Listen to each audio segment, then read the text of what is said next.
в этом фильме мы не будем говорить ни о руководстве Северной Осетии, ни о многих видных представителей республики, которые упорно и талантливо ведут свою деятельность в различных сферах современной России, таких как наука, образование, культура, оборона, искусство и ядерная безопасность государства. У нас будет время сказать о них в будущем. Сегодня я, автор фильма, хочу, чтобы мы все открыли для себя, те, кто это еще не сделал, открыли бы для себя народ, имя которого осетин.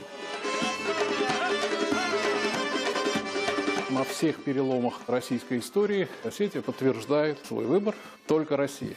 И за это тоже приходится платить. Скифо-сармато-аланская традиция – это и есть основа современной национальной осетинской культуры. Кто живые символы люди как символ нации? Мы говорим об осетинском народе. Вот кто олицетворяет нацию? Осетинский народ. Осетинский народ имеет некоторые отличия с точки зрения своего патриотизма. Но патриотизм присущ всем народам. Вот для осетин патриотизм интернациональный. Вот это основное отличие. В 1774 году Осетия вошла в состав России. Уже в 1975 году в конвое Ее Величества Елизаветы I служили осетины. И с тех пор верой и правдой служат России.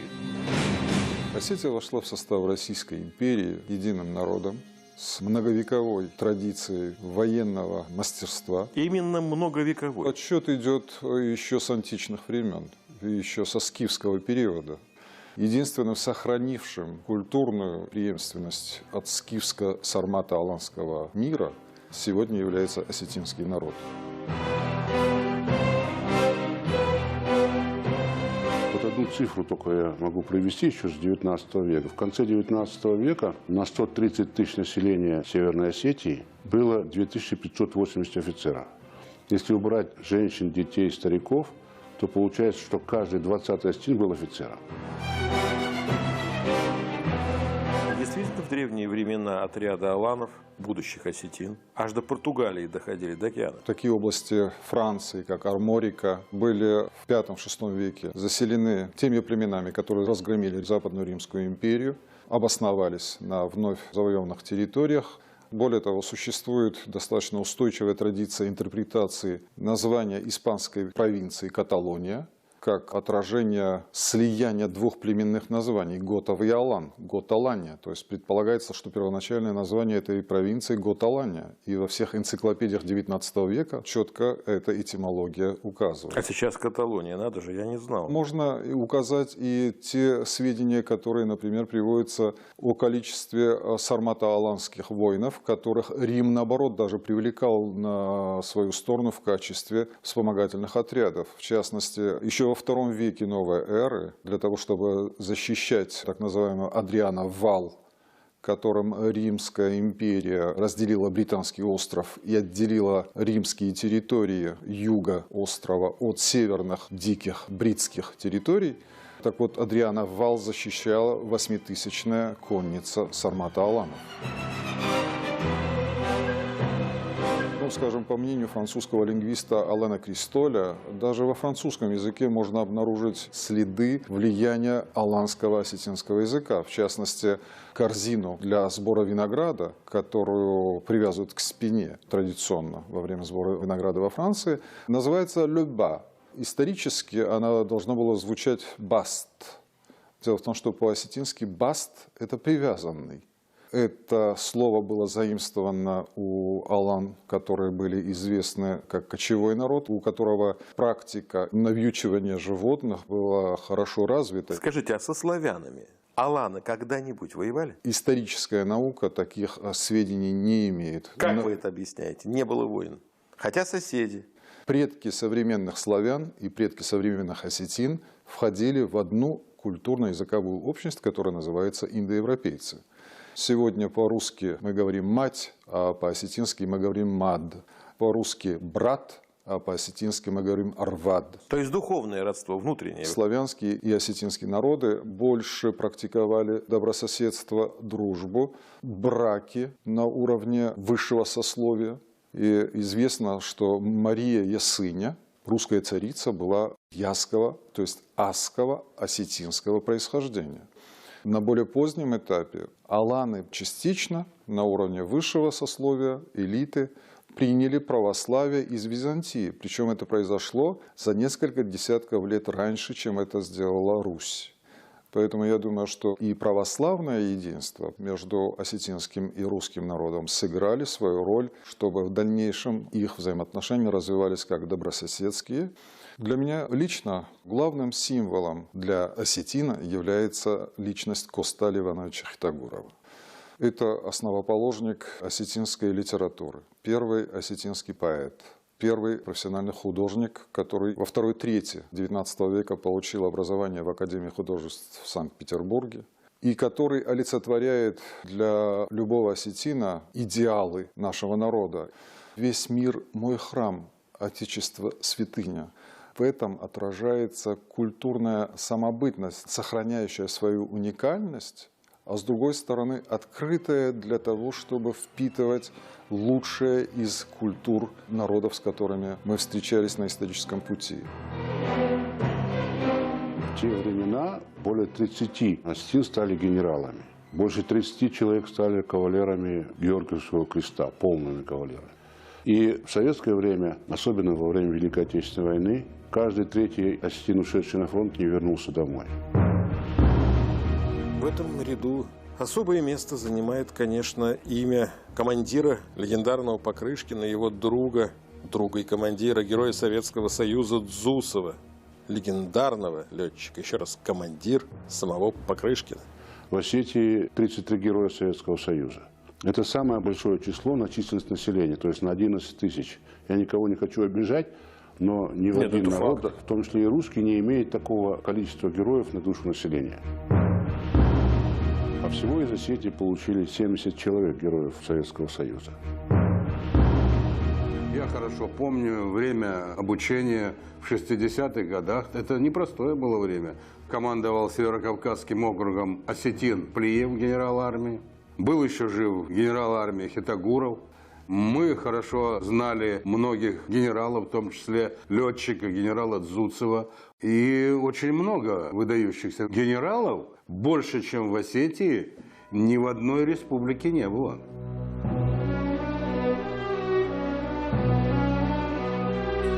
Осетины известны не только ратными подвигами.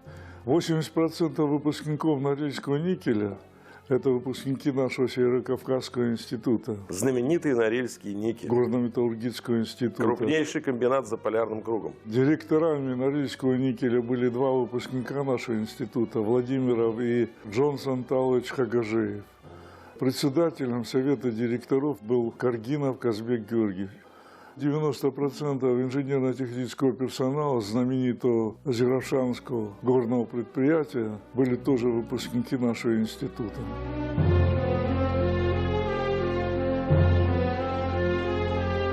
Больше всего героев на душу населения. Официальная статистика. Я не знал, что она звучит именно так. Сколько кавалеров ордена Ленина, орденов славы, 3 степеней на душу населения и звезд героя. Но это вполне официальный счет. Народ-воин, который защищал Россию, всегда стоял на часах, что называется. Поэтому так было и при царе, так было и при советской власти. Естественно, что это отразилось в количестве героев.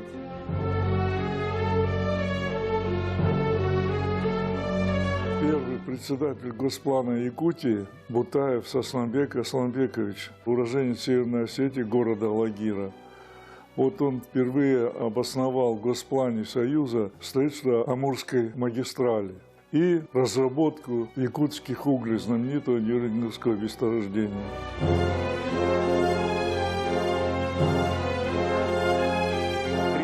осетина, героя Советского Союза. Если брать по республике, то в Дагестане 50. Но там свыше 100 народностей и этносов. А вот именно среди осетин, вот это как раз показатель интернационального патриотизма.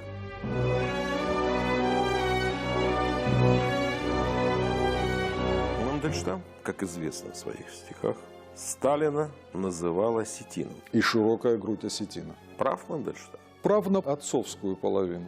Отец Сталина по происхождению этнический осетин. Джугашвили, Джугаев, Джугаев – это распространенная осетинская фамилия.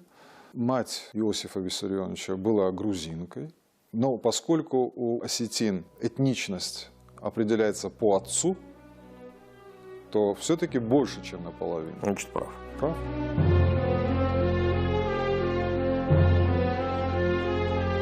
Один из первых руководителей треста «Алдан Золото» был тоже мой земляк Гусов Александр. Первые якутские алмазы связаны с именем Кадзова Георгия Александровича. Ему установлен в честь его столетнего юбилея трехметровый памятник в Якутии. Бутаеву в честь столетия установлена мемориальная доска в центре Якутска.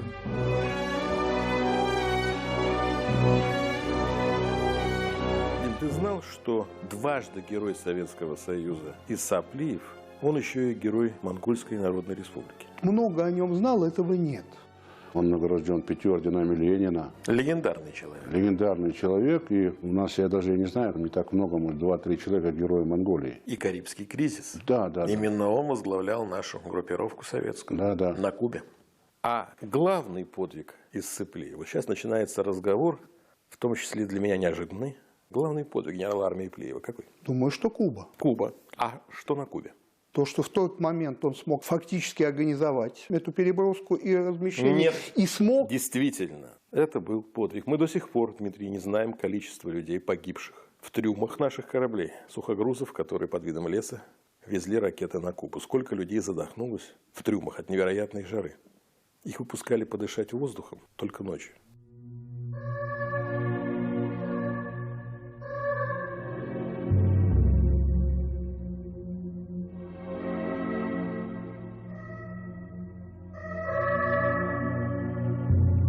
Дмитрий Язов, командир полка в тот год, потерял больше половины личного состава. В дороге. Нет, не только. И на самой Кубе. Укусы змей, А климат ядовитых ужасный. пауков. До сих пор точное количество советских бойцов, погибших на Кубе, неизвестен.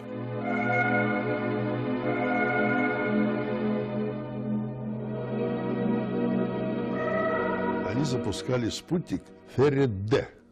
И вот этот спутник, раз самолет летит, мы включали все радиолокационные и другие средства, а спутник все записывал. Вот главная задача-то. Но они узнали, где стоят радиолокационные станции, на какой частоте работают. У них же были ракеты, которые по работе радиолокационной станции, по излучениям,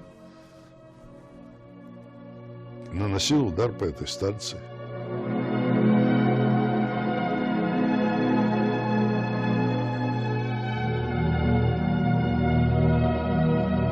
Теперь главный подвиг Исы Плиева. Хрущев, мы сейчас будем говорить о подлинных причинах Карибского кризиса, моя версия, разумеется, всего лишь версия, но Хрущев, а это уже не версия, безумный, конечно, в те годы, уже безумный Хрущев, дал Плиеву право самому решать, применять ли на Кубе ядерное оружие. Обычно голосование происходит, любой запуск ядерного боезаряда, 3 кнопками. Президент, министр обороны, начальник генерального штаба. Все 3 кнопки оказались в руках одного Плиева по воле Хрущева. Ты там сам решай, полетят ракеты с ядерными боеголовками с Кубы на Америку или на американские корабли, которые блокировали Кубу, или не полетят. Ядерная война была в его руках.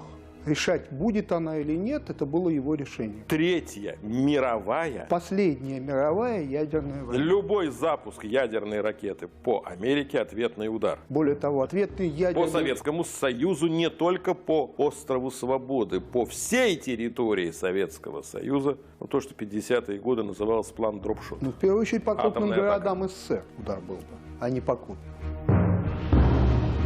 Ему хватило воли и выдержки. Выдержки, когда летают над твоей головой американские разведчики, самолет, когда вся Куба в военных кораблях, и вот-вот будет атака, но он не применил в ответ, спасая себя, свою жизнь. Более того, жизнь своих подчиненных, что его в каком-то смысле, может быть, оправдывало бы, он за этим оправданием не спрятался. Он все равно спас мир.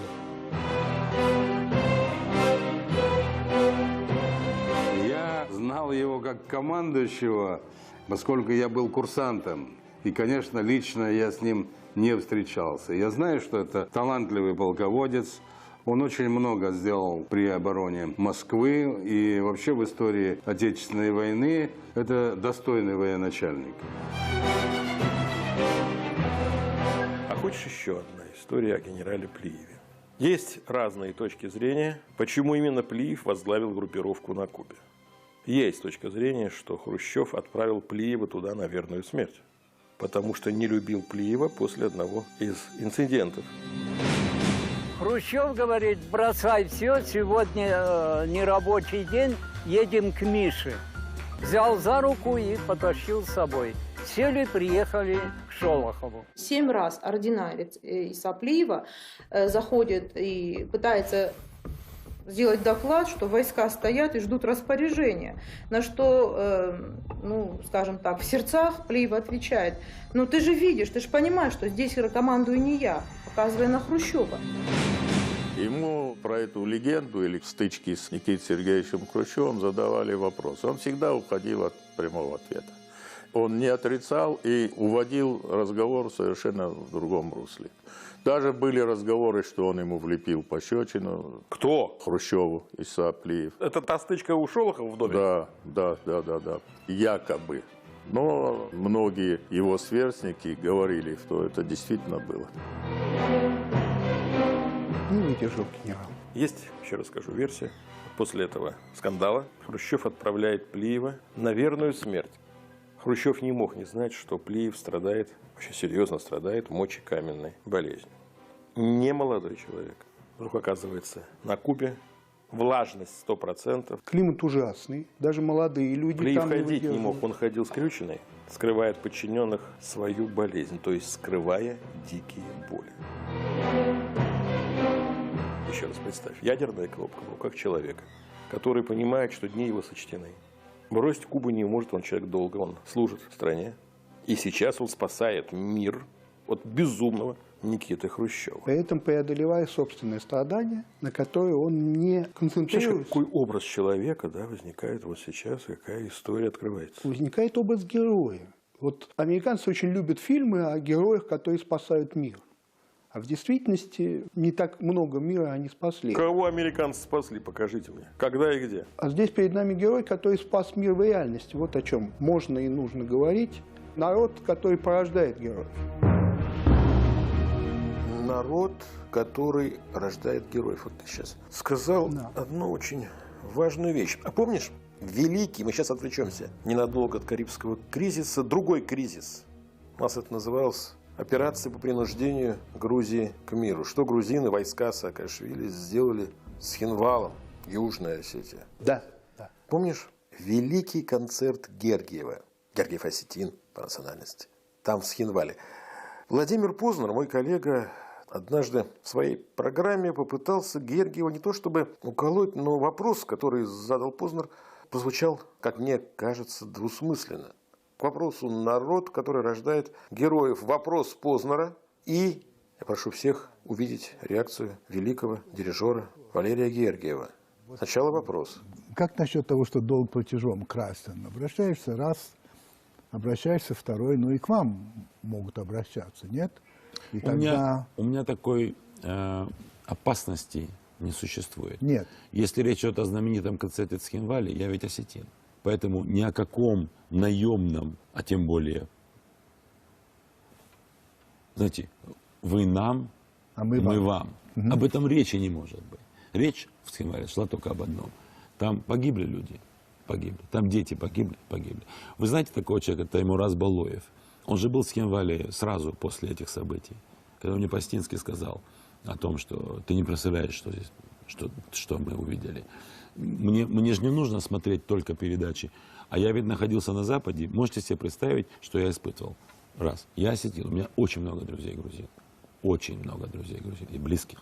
Я их очень еще больше любить стал. Но мы не поссорились из-за этой истории.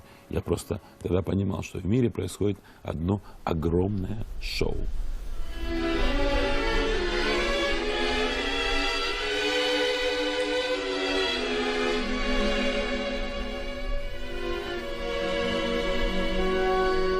Гергиев не мог в этой ситуации не кинуться в Цхинвал. Он приехал туда не с оружием в руках, а с оркестром Мариинского театра только. И оркестр в руках великого мастера тоже может вдруг стать оружием, музыкой.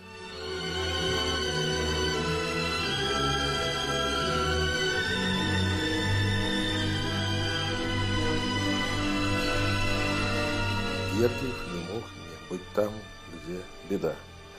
В этот вечер в оркестре Гергиева партию второй скрипки исполняла кто? Жена министра иностранных дел Англии Мел Брандт. Замечательная скрипачка. Она тоже приехала принять участие в этом концерте.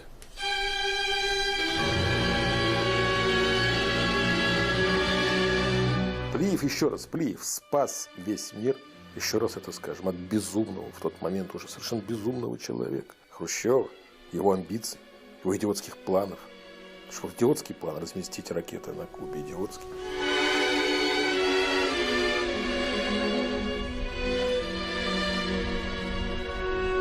То, что Плиев со своими кавалерийскими полками, бригадами, корпусами наводил ужасы на немцев в том числе, Великую Отечественную, да и на японцев в Монголии. Кто такой Олег Пеньковский?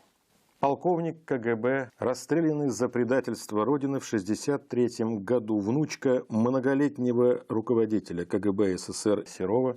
В гараже 2 чемодана с рукописями Серова были замурованы, наглухо замурованы, навеки вечные, в стены гаража. Спустя много лет внучка неожиданно нашла дневники Ивана Серова.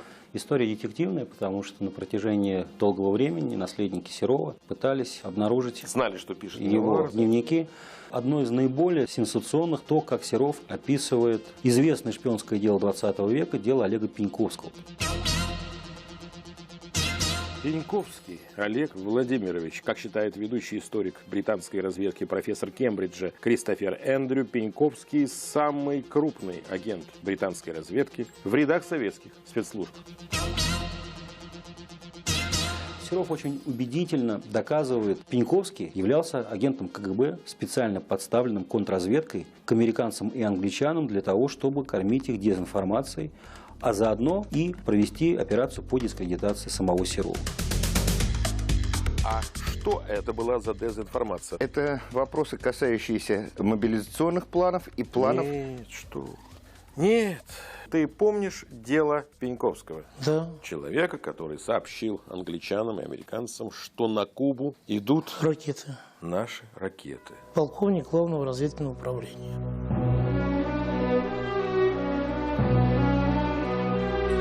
Александр Шелепин намекал. Хрущева, после того, что Хрущев устроил в Берлине берлинский кризис, после ближневосточного кризиса, от этой безумной идеи разместить ракеты на Кубе. Просто прямая политическая провокация. Они, окружавшие его Брежнев, Подгорный, Шелепин, они все, члены Политбюро, не могли Хрущева остановить. Один человек в мире мог остановить Хрущева. Президент Америки. Тот факт, что он передал количество ракет, боеприпасов. Он не просто передал количество, хотя и не точное, ракет, которые Хрущев отправил на Кубу, операция «Анадырь». Пеньковский сделал главное. Он убедил американцев, что под видом леса на Кубу едет ракета «Сатана» РС-18. Американцы боялись эту новую советскую ракету. Как огня. Она гарантировала Соединенным Штатам 1 ракета, 1 пуск, неприемлемый ущерб. Да, 10 боеголовок. Любые другие ракеты Кеннеди бы ответил ударом на удар. Точно. А вот «Сатана» Кеннеди схватился за телефон. Точно. И стал искать Хрущева. Только Пеньковский наврал. Не было и не могло быть этой ракеты на Кубе. Она проходила испытания, трагедии шли одна за другой. Да. Почему РС-18? Потому что на старте было 17 взрывов. Только 18-я модель опытная не взорвалась. Лучшая ракета века. Президент Соединенных Штатов при посещении штаба противовоздушной обороны североамериканского континента спросил у дежурных генералов, что будет, если из СССР будет запущена 1 «Сатана». Генералы через 3 минуты сказали, конечно, через 7 минут мы обнаружим запуск, через 15 минут мы спрогнозируем траекторию, и через 3 минуты мы предупредим губернатора штата. Что летит ракета. Да. И все, и все. То есть генералы сказали, нам конец. Мы ничего не можем сделать. 1 ракета «Сатана». Он убедил их в том, чего на Кубе нет. В этом была его миссия. Не хотел Шелепин Третью мировую. У него внучка только что родилась. Зачем Александру Николаевичу, да и другим членам Политбюро, бомба над головой? Нет, но это не просто версия, это версия абсолютно достоверная. Пеньковский совершает системно и назойливо подходы к иностранцам, пытаясь стать их агентом. В том числе подходы на Красной площади. На Красной площади он подходит к американским туристам. Он оставляет пакет в машине одного из дипломатов. Просит передать записку в американское посольство. А теперь задаемся вопросом. Он заходит в гостиницу «Балчук», где живут одни иностранцы, которые полностью контролируются контрразведкой. Заходит в номер к установленному разведчику. После этого заводят его в ванную комнату, и слухачи КГБ слышат только шум воды. Само по себе это вызывает вопросы и подозрения? Да, сколько хочешь. С момента, когда его первый раз засекли, до момента, пока его разоблачили, прошло до 10 месяцев.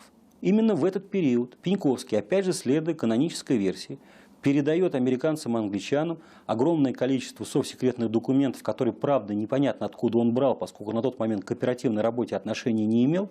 Как можно объяснить, что Чисхолм с Пеньковским провели не менее 10 встреч, жена установленного резидента английской разведки, причем встречались они в людных местах, таких как сквер у Большого театра и кулинарии по соседству, где вообще не было никакой еды, кроме папье-маше и муляжей ветчины.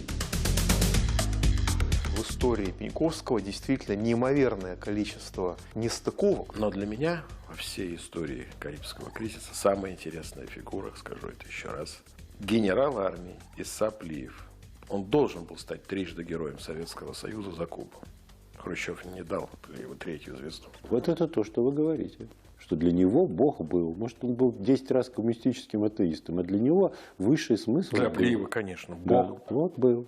Во время войны 1908 года, когда Саакашвили пытался устроить еще один геноцид Южной Осетии, Южной Осетии, очень большое количество ополченцев погибло местных. И мы даже точно не знаем их числа, потому что их хоронили сразу на месте. Мы ничего не знаем на самом деле ни о Карибском кризисе, ни о недавней сравнительной истории принуждения к миру Грузии. Мы не знаем до сих пор, о ком написан роман Эрнста Хемингуэя «По ком звонит колокол». Я не знаю. Пас. И ты не знаешь. Да. Мало кто знает до сих пор в нашей стране, что полковник Ксанти, он стал прообразом главного героя романа Хемингуэя. Полковником Ксанти был герой Советского Союза, наш советский разведчик-диверсант, будущий генерал Мамсуров. Невероятно. Хемингуэй писал роман «По ком звонит колокол» о советском разведчике, но он не знал, что полковник Ксанти советский разведчик. Наши в Испании воевали по псевдонимам, как известно. Хемингуэй воспел первым, это до романов Вайнеров, я не знаю, до всех книг «Земля до востребует», фильмов о разведчиках. Хемингуэй воспел советского разведчика Мамсурова. Мы вообще не знаем своей истории. Почему? Потому что доминирующие позиции в информационном пространстве занимают, извините меня, русофобы, которые считают, что у нас не должно быть никакой гордости. Миш, или просто мы ленивые и нелюбопытны, что как мы... Пушкин когда-то говорил, это в нас с одной стороны. Но вы знаете, лень и нелюбопытство, они волшебным образом пропадают, когда нужно придумать про нас какую-то гадость. Легендарный полковник Ксанти. Поэтому участие в таком историческом событии Иса Александрович Плиев и герой Советского Союза Хаджи Умар Мамсуров. Кстати, есть точка зрения, что именно генерал Мамсуров вел Пеньковского. Но Пеньковский, еще раз, это всего лишь наша версия. А вот Плиев или герой Советского Союза Хитагуров или Мамсуров, это, конечно, лучшие традиции, вековые, если угодно, воинские, лучшие воинские традиции аланов, истинных аланов.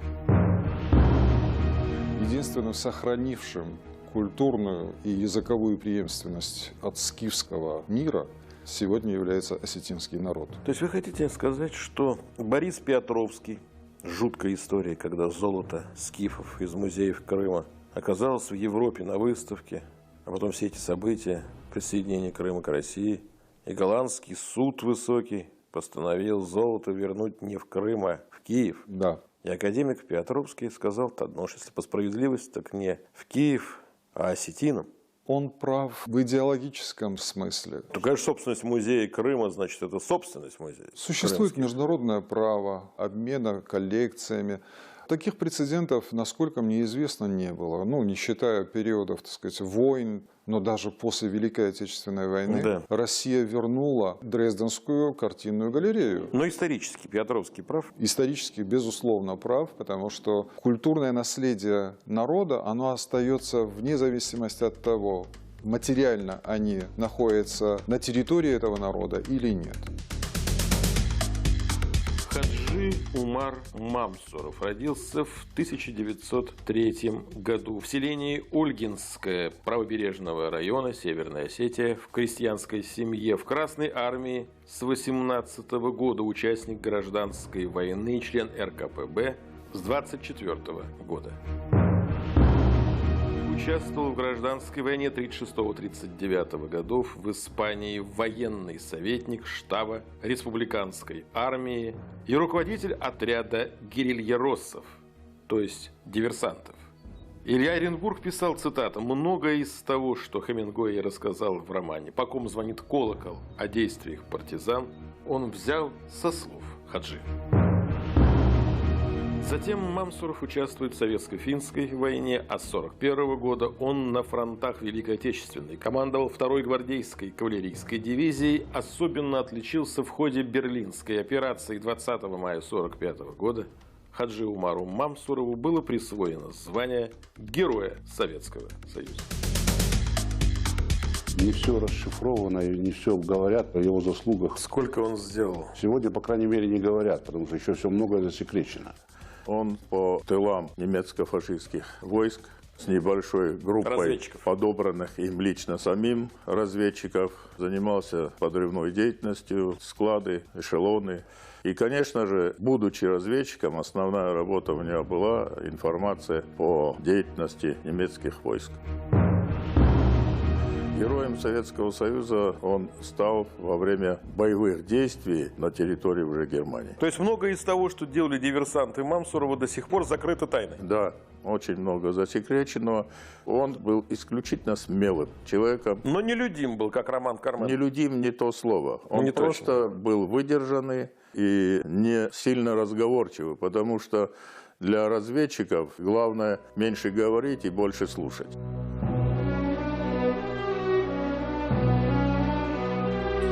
Есть точка зрения, что если бы осетины придумали только лишь танец симт, их уже можно было бы назвать великим народом. Так определяют значение и великолепие осетинского массового танца симт наши братья-балкарцы. Это не просто танец. В этом танце сплетены воедино древние мифологические представления осетинского народа, в которых культ солнца занимал очень важное значение. И сам танец появился в связи со знамениями солнца. Сегодня симт продолжает оставаться любимым и самым исполняемым танцем осетинского народа, который объединяет народ. Это массовый танец, в котором участвуют десятки, сотни молодых людей и девушек, в котором они соединяются со своим прошлым, объединяются в единое целое как народ, прокладывают дорогу в будущем.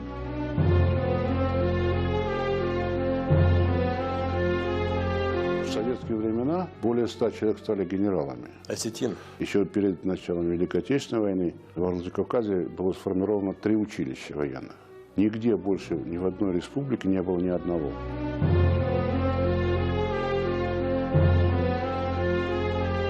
Я бы высоко ставил героя Советского Союза Бзарова. Он был подводником. Он почетный гражданин нескольких городов Европы. И второго я бы хотел выделить Астан Кисаев, почетный гражданин Севастополя, где есть улица его, тоже подводник. А легендарный полковник Ким Цаголов, я его знал. Когда-то я работал в «Огоньке», и он приходил к нам с рассказами об Афганистане, к нам в редакцию. Величина фигуры Кима Македоновича Цаголова раскроется немного позже. Великое видно на расстоянии. Сколько языков он знал, будучи разведчиком? Это же наш Штирлиц сегодняшний. Совершенно верно. Он прекрасно овладел афганским, в частности, пушту. Да, маджахеды за своего принимали. И все эти переговоры, которые он проводил, и ведь известно, что ему удалось убедить главарей нескольких отрядов маджахедов без боя сдать оружие и сдаться властям Афганистана. Вот как это у него получалось? Он приходил, еще раз, к боевикам. Эпоха ввода ограниченного контингента наших войск. Он не воспринимал их как бандитов. Многие из них были действительно идейные борцы за свободу своего народа, за свободу своей страны. И, видимо, он находил аргументы, которые убеждали его оппонентов в том, что тот вариант, который предлагает Ким Македонович, будет лучше и для страны, и для народа, и для них персонально.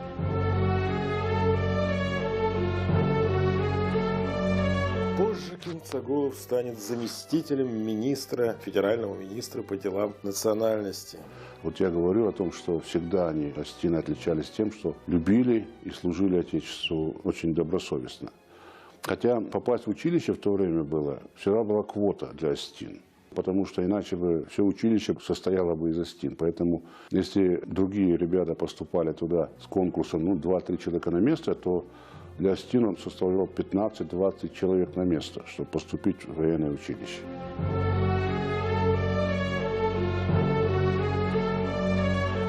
Генерал Микуликов, с которым мы вместе учились в училище. Он же наше училище закончил, мы вместе в одном батальоне были. Будущий генерал армии. Да, главком внутренних войск, затем министр внутренних дел. Генерал Суанов учился на год раньше меня, закончил Академию Генерального штаба.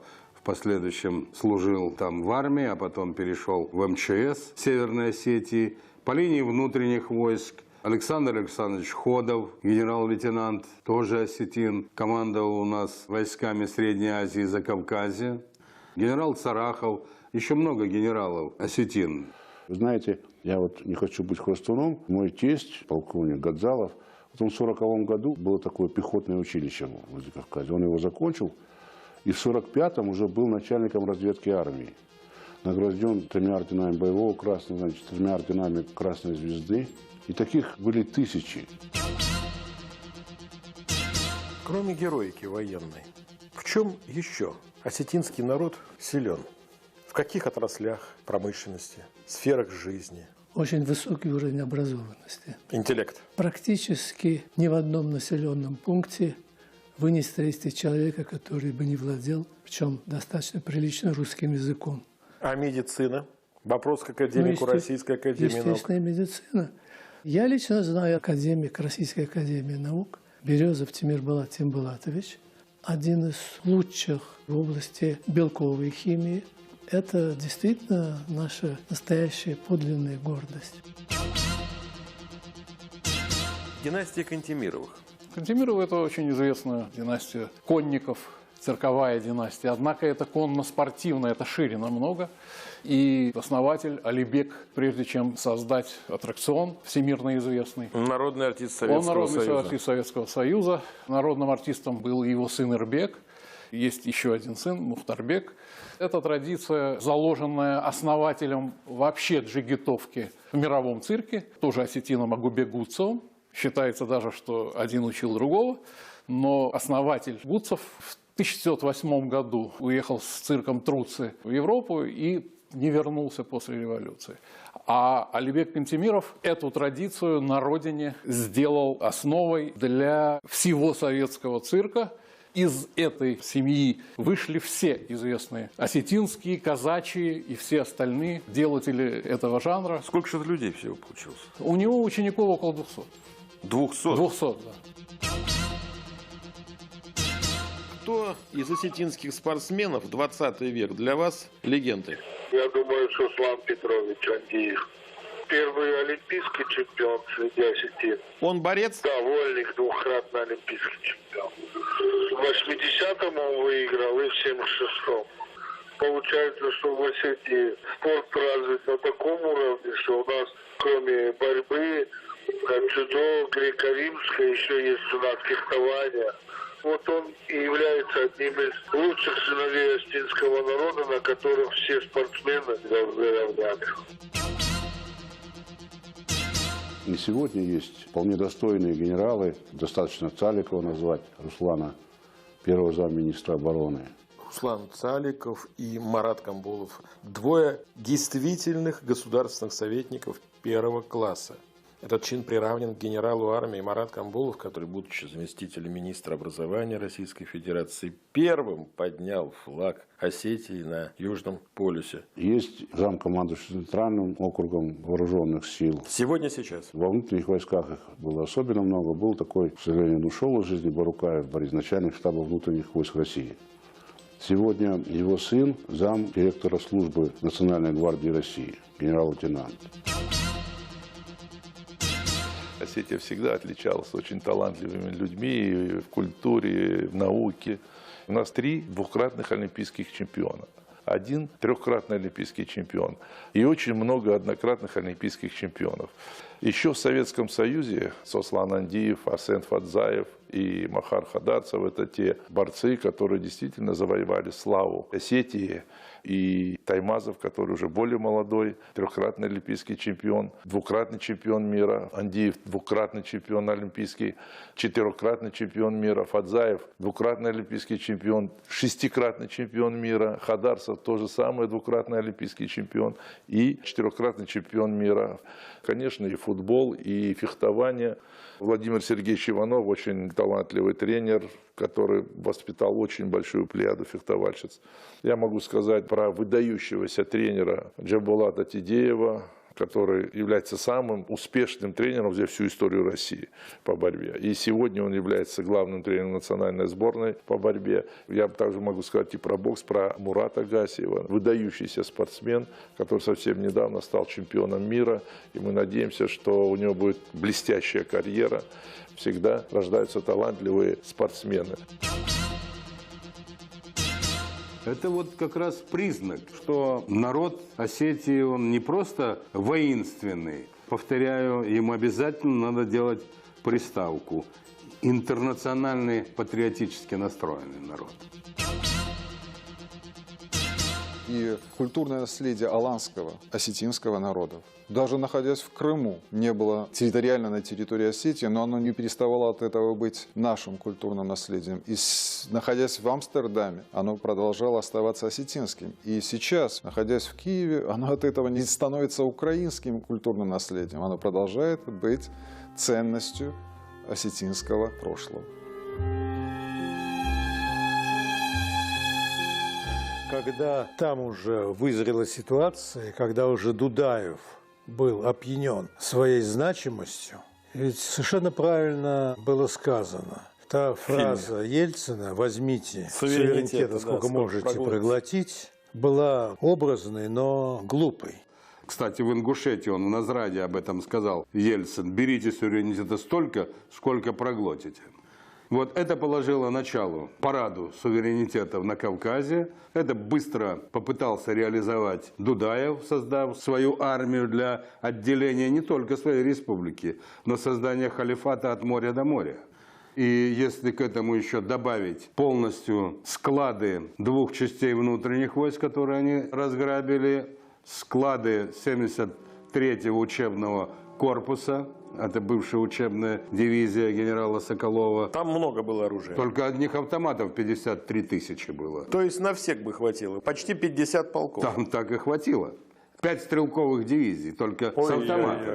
Не считая того, что там 54 танка было захвачено, начиная от пусковой установки тактических ракет «Луна-М», заканчивая самолетами. Там свыше 50 самолетов только учебных было Л-29. У меня даже есть запись телевизионной встречи Дудаева и Аушева, где Дудаев в начальственной форме отчитывает Руслана по полной. И тот, в силу, так сказать, национальных обычаев и традиций, слова против не возражает. А Ельцин вообще не понимал, что он делает? Конечно, не понимал. А вы же были рядом с ним, что же не подсказывали? Да, были я министром был тогда, рядом телевидение, с ним, идеологом. и мы влияли и старались создать вокруг него интеллектуальное окружение. Он никого не слушал? Нет, он слушал, но он был очень упрямым человеком.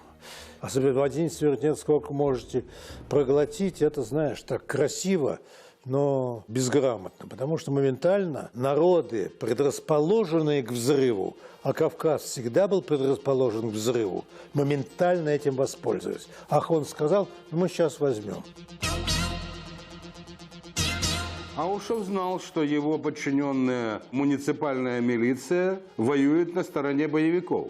И когда мы находили оружие и убитых боевиков, потом сверяли, что это оружие числится в МВД Ингушской республики, при проверке оказывалось, что они буквально 2-3 дня назад были уволены из республики. То есть, получив сообщение о их гибели, их увольняли. Я был комендантом Грозного. Меня, знаете, что поразило? Те же бандиты, которые там были, они зверствовали над русскими, даже ингушами, но никогда не трогали практически осетин. Почему, как вы думаете? Я тоже пытался в этом разобраться. Основания не было. В принципе, все они там, если там выгоняли их из домов, занимали их. Единственное, приходилось помогать там бабушкам, которых надо было вывезти, когда у никого живых не осталось уже. В Ставрополь или в Осетию давали машины, там вывозили их с крабом. В то время даже, когда назначались коменданты, командующими замком группировки, меняли фамилии. Что такое на самом деле был Беслан? Ну, Беслан, это, конечно, была операция по сбросу президента, и одновременно это была колоссальная уголовная акция. Но прежде всего Путин. Это и есть самое страшное. Путин должен был уйти в отставку, все было спланировано. И кто прийти должен был? Не знаю, как смыслилось правительство переходного периода. Был премьер, который бы формально занял место, но это было бы тоже недолго, покатилось куда-нибудь. Это целый клан. Уже в туалет не пускали, там же вода капает, и не пускали. Потом какой-то парень, ведро грязное, куда писали дети, вот там воды приносили, они же уже под себя писали, все. Вот эти тряпки, майки, рубашки грязные окунали и бросали вот так. И они, бедные, выжимали детям язык, чтобы попал чуть-чуть водички. Внучка лежала у матери на руках, и ей глоточек, я говорю, Лиза, это чай, я говорю. Она глоточек сделала и говорит, бабушка, не обманывай. Ты же не обманываешь, а сейчас меня обманул. Это не чай, говорит, это невкусное, говорит.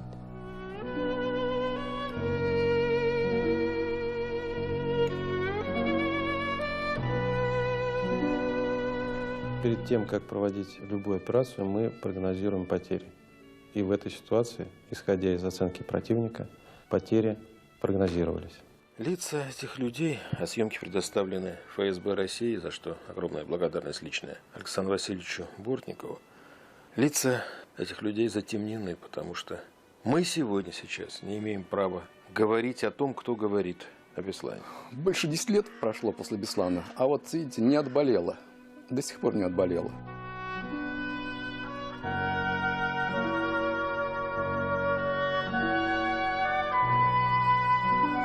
Мы оцениваем противника.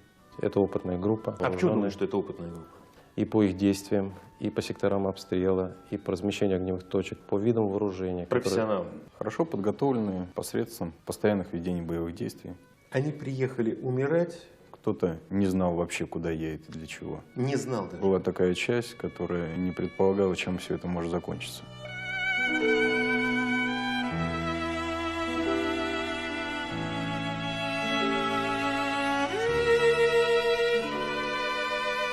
Осетия, являющаяся такой маленькой кавказской Россией и так воспринимаемая на Кавказе, становится целью террористических ударов. И провокаций. И это происходит из поколения в поколение, это происходит из века в век. Это в некотором смысле модель. Беслановская трагедия? Модель осетинской истории.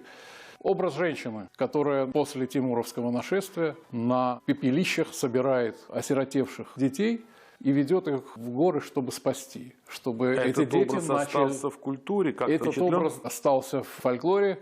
Народ забыл ее имя, чтобы вместо него использовать более символическое название – матушка. То есть те, кто уцелел? Будущие богатыри, будущее народа. Когда горная Алания, которая в XVIII веке в ходе присоединения к Российской империи получила вот это новое, употребляемое и сегодня название Осетии, в течение 3,5 веков, находясь в горах, как в крепости, должна была обороняться, набирая сил. И этот детский подвиг Беслана потому и у самих детей вызывал ассоциацию с предками.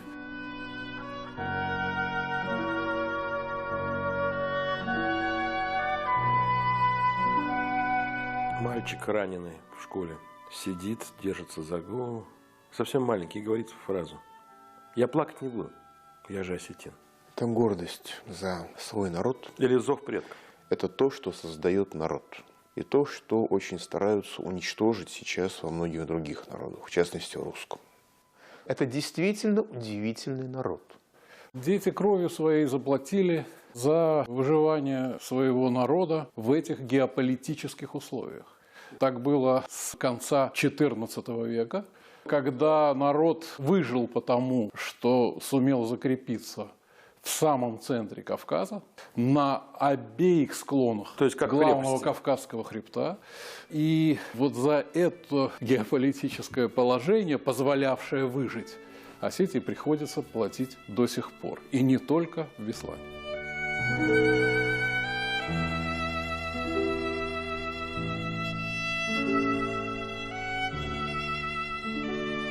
13 часов, 2 несанкционированных взрыва. Вот что это такое было? Сработало самодельное взрывное устройство. У них внутри находилось 2 террориста постоянно на исполнительном устройстве. Типа вот как лягушечка. То есть просто сидит человек вот на сидит этой человек, педальке? Да. Эти 2 поста, так называемых, они периодически менялись. То есть нужно уметь эту педальку передать под другую ногу? Да, условно говоря. А почему нужно было вот именно каждую секунду эту ногу держать бандитскую на этой педали? Потому что если что-то происходит с террористом, то, соответственно, взрывное устройство срабатывает.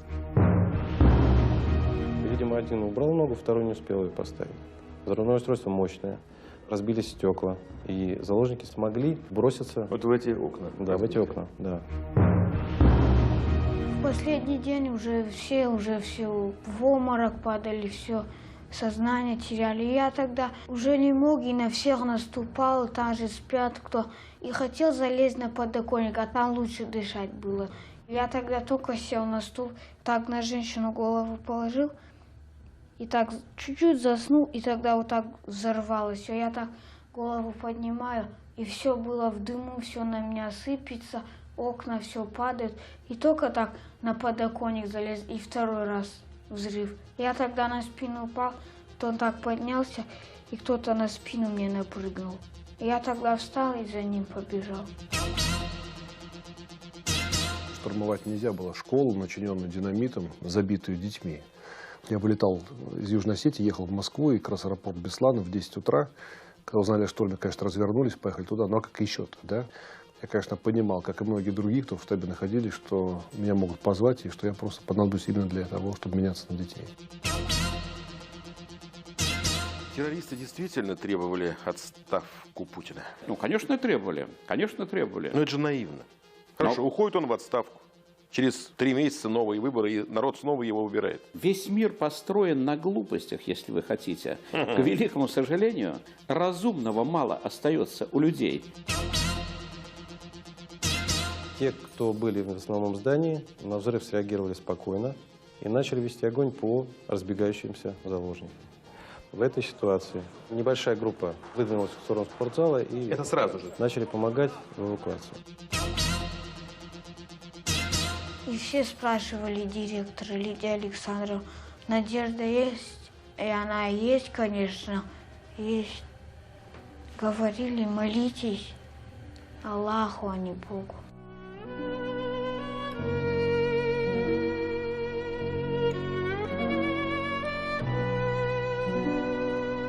Те, кто мог бежать сами, они бежали, но стреляли уже со 2-го этажа здания и из других мест. А вот быстро их уничтожить было невозможно? Нет. Почему? Ну, во-первых, они были, большая часть из них в слуховых окнах, но наши снайперские пары, они вели огонь. Тем самым помогли многим детям выбраться оттуда.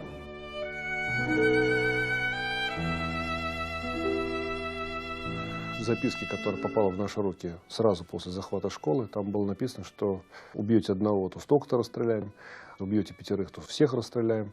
А вот если мобильную связь отключите со школы, то вообще все взорвем. Я сразу подумал, мобильную связь. То есть они ждали инструкции. Тот, кто их завел туда, тот, кто дал команду штурмовать школу, сказал, возьмете, как можно более жестокими мы должны быть, проявлять дикую жестокость, чтобы устрашить всю Россию, чтобы на коленях стояли и исполняли то, что мы скажем. Это, конечно, ужасные кадры. Это все усилия по развалу России, Конечно. которые были... Ударить по Путину, скомпрометировать страну, чтобы погибли тысячи. Это действительно, еще раз, годы. Мы слышали с экрана Робин Гуд. Хорошо, а вот сейчас возникла такая пауза. Это значит, что ты или что-то новое планируешь, или решил на время притормозить? Никаких тормозов не будет, иншаллах. Это тормоз, что за зиму по просьбе Масхада устроили, то хватит. Никаких тормозов не будет. Официальное заявление этой сволочи о будущих потоках крови. А самих инструкций потом не поступило. Почему? Ну, потому что, видимо... Цель была война? Цель была не вывод войск из Чечни, не подписание какого-нибудь документа с Масхадовым.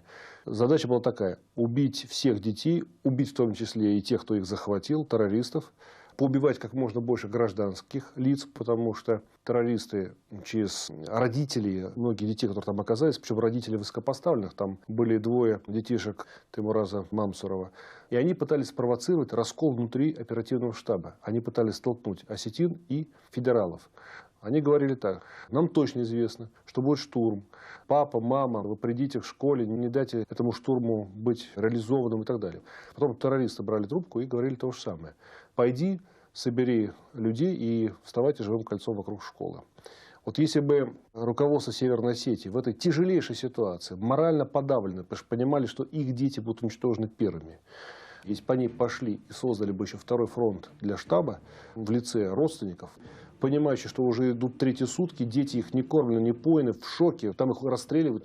И вот, тем не менее, удалось осетинскому руководству проявить хладнокровие, они не вывели людей в живое кольцо. Если бы это произошло в момент взрыва, там было бы не 400, там было бы 1400 погибших.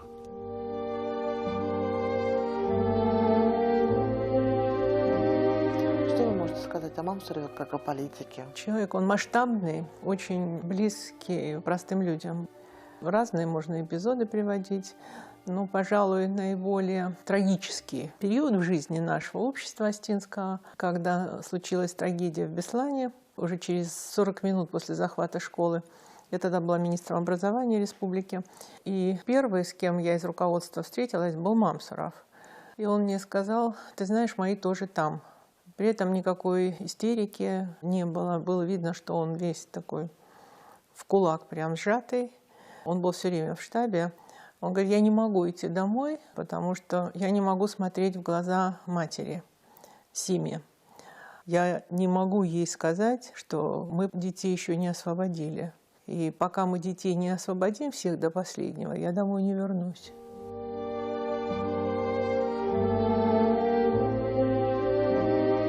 Одного человека выводили, и он на колени садился, руки за голову, и если шуметь будем, убивают. Пить давали. Сами пили дети. Сами пили мочу? Да, свою. Их никто не заставлял. Постоянно сидел на педали, как менялись. Один посидит, встанет, другой, вся, и так делал. А вы тоже были в спортзале, да? Ну да.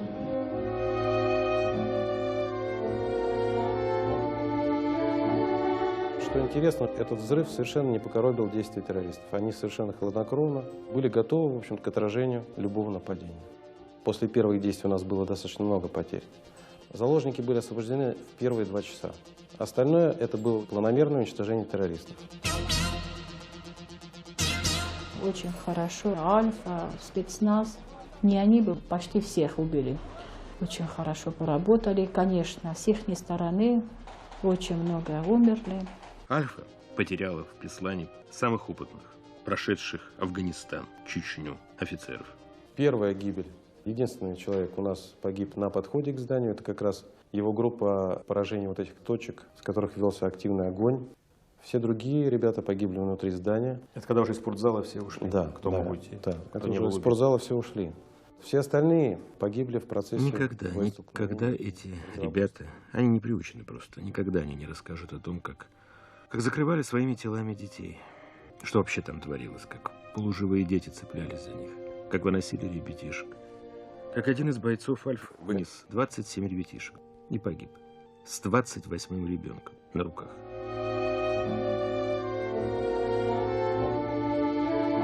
Страшно было, они все ж кричат. Даже вот когда в больницу привезли, на носилках колесики едут по плитке, и они гремят. И казалось, как будто сейчас стреляют. Наши в окно залезли, там где-то было 30 человек, 20 так.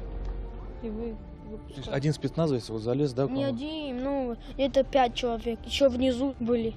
Вот здесь собрались дети, которые вот со школы выбежали. А он наверху на крыше, и вот он стрелял в детей. Начали подтягиваться отсюда. Альфовцы здесь были, молодцы ребята, которые, вот, дай бог им здоровья. Ну, правда, снайпер тоже снял, ну, бог его поберег, или как сказать, молодцы.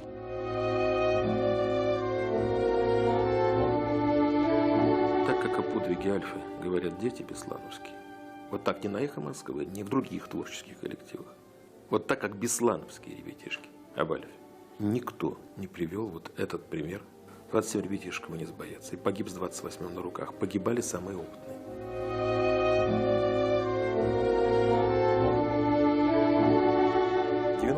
Осетино-Ингушский конфликт из-за пригородного района Владикавказа.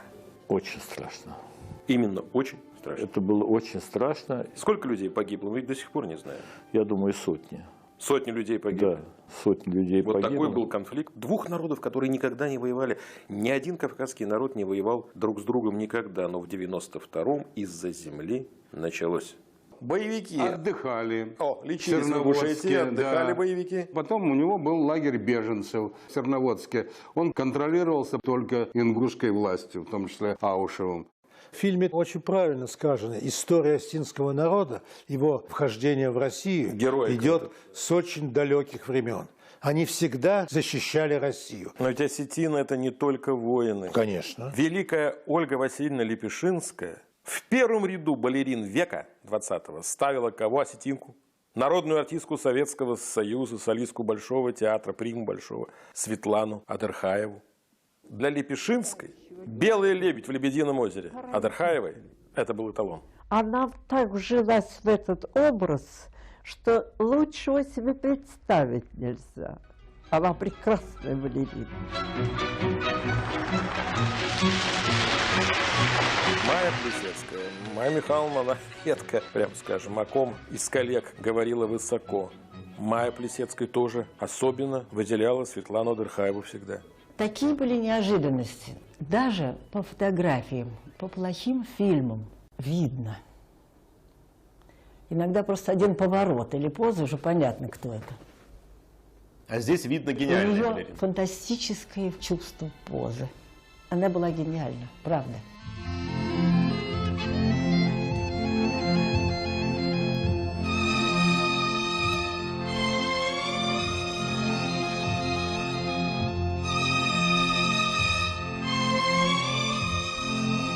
Ты правильно сказал, что мы очень многого не знаем. Чем мне понравился этот фильм? Он для меня открыл на многое глаза. Что в Осетии было самое большое количество в пересчете на одного жителя генералов и героев, это тоже показатель. А как вы думаете, в 21 веке, он очень сложный 21 век, он уже очень сложный. Кавказские народы на фоне планеты – это совсем маленькие народы. Да. А удастся в 21 веке тому же осетинскому народу, который дал миру Гергиева, Василия Абаева, выдающегося ученого-филолога, которого ныне здравствующий Кома Иванов, еще один гений, кстати, наш современник, всегда ценил особенно школу Абаева. Николай Цаголов, экономист, один из первых рыночников, кстати сказать. Он и Николай Петраков. Вот лучшие черты своего народа в музыке, в балете, в медицине, в экономике.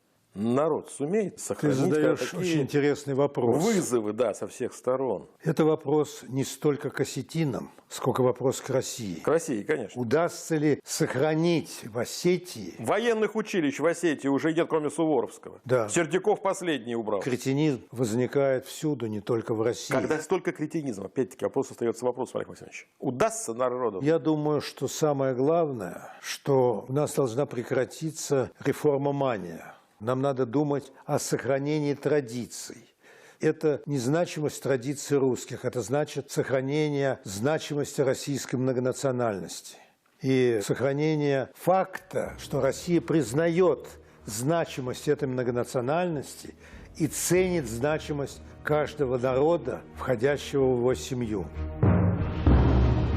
Кучиев, будущий капитан автомахвода «Ленин», потом автомахвода «Арктика», осуществивший свою мечту, ставший моряком. Он был героем социалистического труда.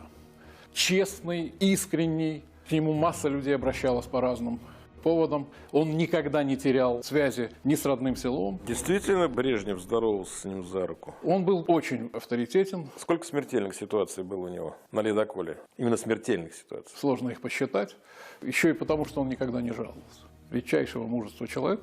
Человек мирной будто бы профессии, который должен быть поставлен в ряд воинов, конечно. Конечно, в науке очень большая плеяда интересных людей. Один из них – Георгий Александрович Токати, как он сам себя называл, Гоки Токати. Почетный профессор многих университетов, как Америки, так и Европы. Долгое время возглавлял департамент авиации и космических технологий Лондонского университета. Близко работал с Циолковским, нашим академиком Королевым. Да, и оказавшись в Европе, Токати был одним из главных создателей, основных создателей сверхзвукового «Конкорда». И на каждом рейсе «Конкорда» за Токати было закреплено место, бесплатное место, разумеется, в салоне, как за ведущим разработчиком этой уникальной машины. Он оставил большой след в космической области мира, это безусловно так. Мамсуру в Мадриде открывают памятник. Да. А Плиеву памятник в Москве. Даже такая мысль в голову не приходит. Только на могиле. У нас 3 памятника Гайдару в Москве. У нас 3 памятника Высоцкому в Москве. А Осетин Батарбек Лахкути, любимый ученик Лихачева, создавший завод имени Ленинского комсомола автомобильный. Он создавал. Все забытые имена, между прочим. Я тебе могу сказать, что для меня фильм был многим открытием, потому что я не занимался подробно этими процессами. И что героем романа Хемингуэя оказался осетинский офицер, понимаешь? Я читал этот роман, но я никогда этого не думал. И, конечно, ты вскрыл эти вещи, они очень интересны. А почему это надо вскрывать? Почему это не звучит? Все осетины знают эти имена. И Плиев, и Мансуров, и Хитагуров. Все знают. А дальше, за пределами республики. Память надо оздоровлять все время. Неумение оглядываться назад зачеркивает взгляд вперед. Все.